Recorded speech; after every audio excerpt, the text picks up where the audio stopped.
Hello ladies and gentlemen, today I'd like to welcome you to my music workshop, the place where I study, I learn and practice music. It's a room that I take everywhere I go. It looks like this, also known as a nested file directory full of PDFs. Let's go find the piece that I played which started this whole exploration of unusual but somehow documentarily justified interpretations. So we want Liszt. There. So here's the piece. Let's hear a little bit played by somebody close to Liszt, one of his students, Emil von Sauer.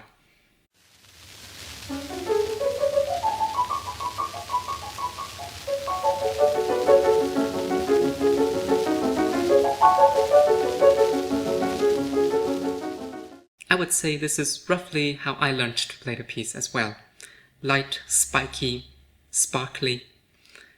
Now when we look at the score, we see this. Pedal. The whole thing is in pedal. In fact, even as the tune goes on, all these incessant pedal marks continue. So what could this mean? Well, I think in this piece we should not be too much trying to do the obvious. I think it is supposed to be spooky, weird, and the notes are, let's say, traditional enough in terms of their harmony and in terms of the rhythmical structures that we don't really need to give it the normal help that we try to give musical compositions by pointing out the obvious in a convincing way. So I would like to allow myself to do strange things here, just as an experiment. I've never actually done this experiment in concert, but now's the time, isn't it? So we continue, the tune goes on. Now we get to this transition. Let's hear another Liszt pupil playing this, Frédéric Lemonde.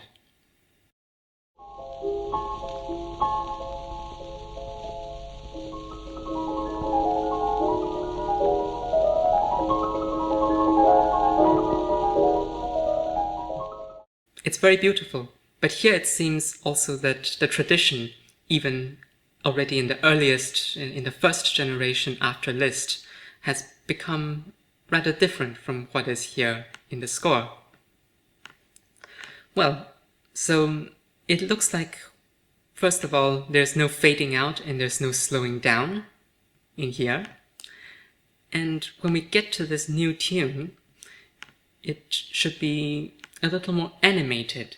Now, being animated is not just about being metronomically faster, but somehow being more present, more vivid. So let's try to find a way to do that, just again as an experiment. This tune continues, and it blows up, ends up in something which is very fast, so let's try to keep that in mind and take it literally. So the thing repeats, and the second time around we come to a different section with different music. Now notice that here the pedal is no longer there. So these notes are supposed to be actually short and dry. We'll try that. Where does the pedal come back? Right here.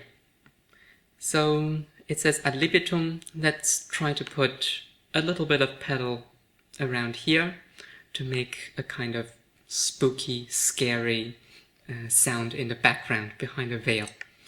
I guess this whole piece, if we play it with all this pedal and with all this atmospheric effect, probably can be said to be interpreted behind a kind of veil or behind or through a kind of mist.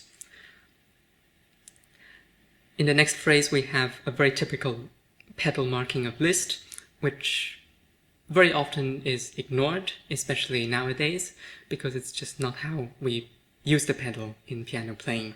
Namely, 2 bars with, 2 bars without. This makes the pedal into a kind of rhythmic breathing, which is not used to connect notes or to make notes longer, but rather to give a sensation of depth at regular intervals or periods. Now continuing, we get to the next big break in this piece, which is this transition here. Let's hear Liszt's pupil again.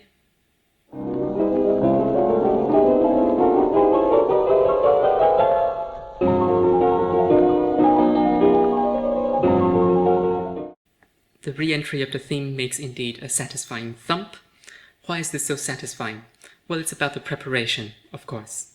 Now, when we look at the score, the preparation that we just heard is actually quite different, because instead of speeding up, he slowed down. Slowing down here is a very logical thing to do, because what the music is telling us through its notes is that it's getting denser. Here we have a change of harmony every 3 notes. Here we have a change every 2 notes. And here it's every single chord is in a different harmony. So we get the idea that this whole material is becoming denser, it's taking up more space, and when that happens, it is natural to want to broaden. And by broadening, we increase the impact of this entry. Well, how can we do something equally spectacular while trying to do what the score is telling us? I think I have an idea. Instead of giving this a big impact by being satisfying, let's give it an impact by being surprising.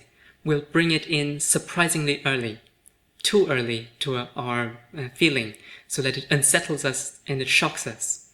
And of course, if we do that, then we can actually play this in an ever-increasing speed, as the writing seems to suggest. Now, this indication probably means that we should be going pretty fast here. If we look a bit further on, we'll see another indication which seems to be written in order to be taken literally. So let's go literally as fast as possible when we get here. What's as fast as possible? Well, with this kind of movement, it's probably a tempo of something like... So that gives... Now we started back before this whole speed up happened in a tempo of about...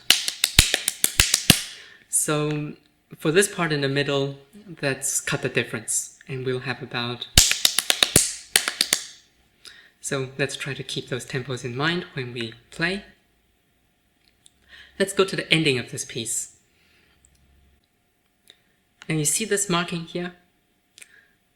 I must admit that when I first learned it, I saw all these short notes and I saw this kind of light spiky character that I had been keeping throughout the piece, as I was saying, and I just simply assumed, without even casting a second glance at these words, that it meant don't use the pedal and just make the thing as light and short as possible. Well, of course, it actually means the exact opposite of that. So it means that the whole thing has re-disappeared into the mist. Well, at least that seems to be a plausible interpretation of this, and absolute softness, and the lying pedal. So with this, let's go to the piano and see what the experiment brings.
Thank you.